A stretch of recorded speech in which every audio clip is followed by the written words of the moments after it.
नमस्कार मंडळी, कसे आहात? मस्त ना? असायलाच पाहिजे. नाना नानी गावरान किचन बघायलाच पाहिजे. नाना नानी गावरान किचन बघताय ना? रेसिपी आवडतात का तुम्हाला? आजची रेसिपी बटाट्याचा किस.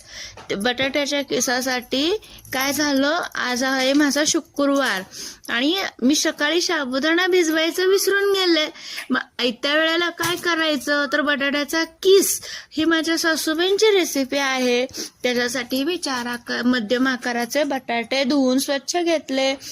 आणि इकडे शेंगदाणे भाजून घेतले. शेंगदाणे भाजून त्याच्यामध्ये हिरवी मिरची, जिरे आणि मीठ घातलं आणि ते बारीक करून घेतलं. कढई तापत ठेवली, त्याच्यामध्ये तेल घातलं आणि त्या कूट केलेलं ते कूट घातलं.